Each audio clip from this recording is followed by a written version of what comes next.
Hello दोस्तों, मैं रुपेश कुमार जैन आपका मेरे चैनल टेलीवैद्य दिशाई में बहुत बहुत स्वागत करता हूं।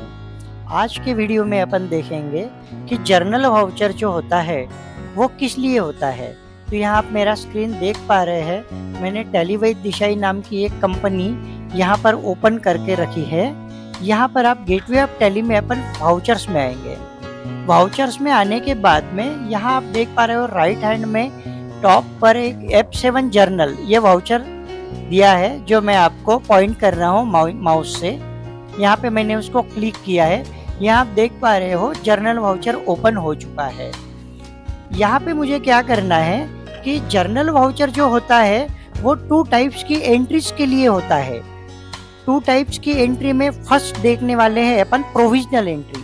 प्रोविजनल एंट्री का मतलब क्या होता है कि जो पेबल्स और रिसीवेबल, पेबल्स मतलब 31 मार्च को जो एक्सपेंसेस कंपनी के देना बाकी है, जिसमें आपका इलेक्ट्रिक बिल पेबल होता है, सैलरी पेबल होता है, रेंट पेबल होता है, ये जो भी पेबल के अकाउंट है वो 31 मार्च का जो एक्सपेंसेस होता है वो अपन अगले साल में पेड करते हैं, तो इस साल में वो पेबल रह जाता है।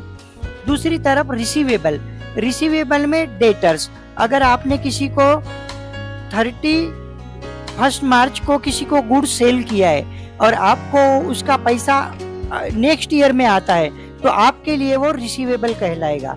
मतलब जो डेटर्स बैलेंस बाकी रहेगा 31 मार्च को बैलेंस शीट में, उसको आप रिसीवेबल कहते हो। तो ये हो गया प्रोविजन। दूसरी साइड होती है एडजस्टमेंट की। एडजस्टमेंट की साइड में क्या होता है कि एडजस्टमेंट होता है डेप्रिसिएशन।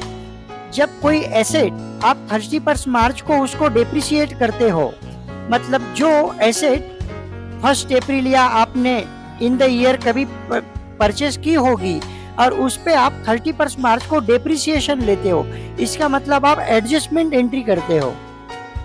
सेकंड होती है बैड डेट्स। अगर आपका बकाया डेटर्स की तरफ से नहीं आता है पर्टिकुलर 2, 3, 4, 5 साल में, तो आप उसको बैड डेट्स में कवर करते हो, मतलब वो एक एडजस्टमेंट एंट्री हो गई।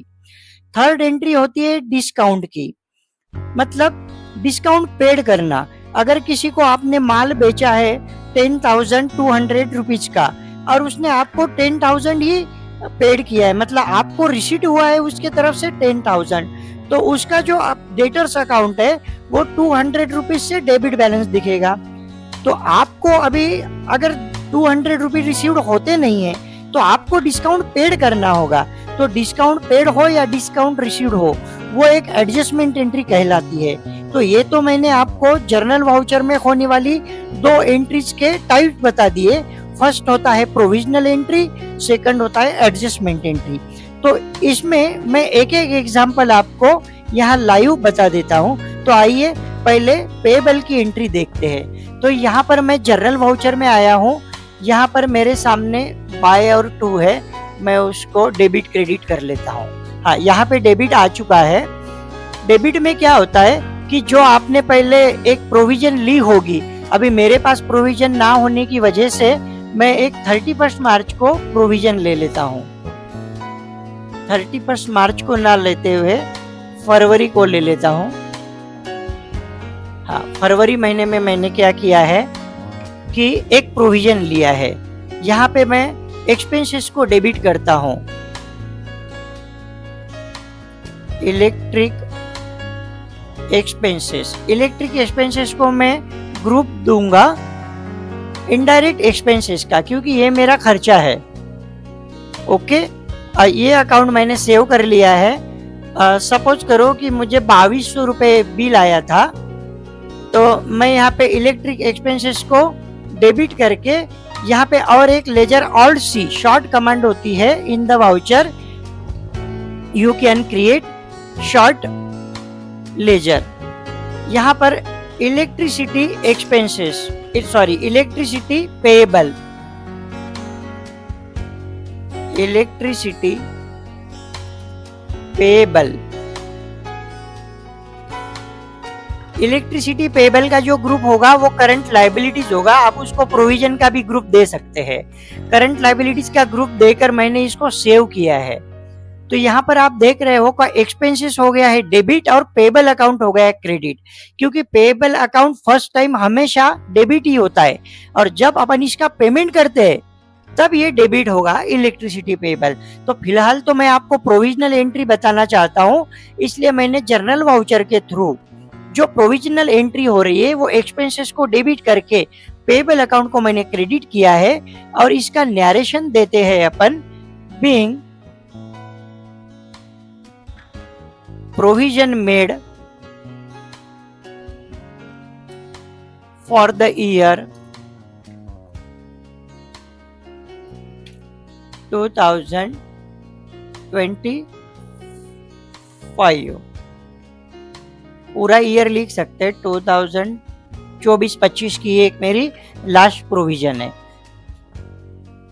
ओके, ये हो गई मेरी प्रोविजनल एंट्री जिसका मैं पेमेंट यहाँ पे डेट चेंज कर देता हूँ। डेट अपने को लगेगी 31 मार्च, क्योंकि इसका पेमेंट ही नहीं होने वाला है, ये बैलेंस शीट में आपको बाकी दिखने वाली है। तो ये हो गई एक प्रोविजनल। अब मैं आपको डिस्काउंट पेड की एंट्री बताता हूँ। डिस्काउंट पेड की एंट्री बताने के लिए डिस्काउंट पेड को डेबिट करना होगा। मेरे पास अभी लेजर नहीं है तो मैं ऑल्ट सी, ये मेरी शॉर्ट कमांड है, इससे मैं डिस्काउंट पेड की एंट्री एक लेजर ओपन कर लेता हूँ। डिस्काउंट पेड को इनडायरेक्ट एक्सपेंसेस का ग्रुप देंगे, क्योंकि ये नॉमिनल अकाउंट के तहत आता है, debit all expenses and losses. यहाँ पर मैं 250 रुपए डिस्काउंट देना चाहता हूँ, जो मेरा डेटर्स है राठी ट्रेडर्स। तो राठी ट्रेडर्स को मैंने 250 रुपीज मैंने डिस्काउंट पेड किया है। तो मैं नरेशन क्या दूंगा, being discount paid as per goods sales bill number 1, ये मैंने बिल नंबर दे दिया। तो यहाँ आप देख पा रहे हो कि डिस्काउंट पेड अपना लॉस होने की वजह से डेबिट आया है, और राठी ट्रेडर्स को जिसको मैंने गुड सेल किया था उन्होंने मुझे 250 रुपीज कम दिया था, तो उनका मैंने क्रेडिट कर दिया है। तो यहाँ अभी मैं आपको रिपोर्ट बतलाता हूँ। सबसे पहले अपन जो प्रोविजन एंट्री लिया था, जो बैलेंस शीट में आपको बाकी दिख रही है, यहाँ देख लीजिए 31 मार्च का मेरा बैलेंस शीट का ये स्क्रीन है। यहाँ पे इलेक्ट्रिसिटी जो है पेबल वो 2200 रुपीज बकाया दिख रहा है, जो मैं नेक्स्ट ईयर में पेड करूंगा। और इसके साथ ही मैं आपको डिस्काउंट पेड का भी स्क्रीन बताना चाहता हूँ, जो मेरा प्रॉफिट एंड लॉस में आएगा। यहाँ पर प्रॉफिट एंड लॉस में मैं आ चुका हूँ। यहाँ पे मैं ऑल्ट F1 से डिटेल्स का स्क्रीन देता हूँ। तो यहाँ आप देख पा रहे हो कि डिस्काउंट पेड जो मेरा लॉस हो गया है वो प्रॉफिट एंड लॉस के डेबिट साइड में आ चुका है। तो आज के वीडियो में आपने देखा है कि F7 जर्नल वाउचर जो होता है उसमें 2 टाइप्स की एंट्रीज होती है। फर्स्ट होती है प्रोविजनल एंट्री, जिसके तहत पेएबल और रिसीवेबल की सारी एंट्रीज आती है। सेकंड एडजस्टमेंट, जिसमें depreciation, bad debt, discount paid, discount received और भी बहुत सारी एंट्रीज आती है। ये वीडियो मैंने शॉर्ट में बनाया है। फिर भी आपको वीडियो समझ में आया हो, वीडियो अच्छा लगा हो, तो मेरे वीडियो को आप लाइक कर दीजिए, सब्सक्राइब करके बेल आइकन प्रेस करना न भूलिए और आपके दोस्त और रिलेटिव में शेयर करना भी ना भूलिए। थैंक यू दोस्तों। जय हिंद, वंदे मातरम।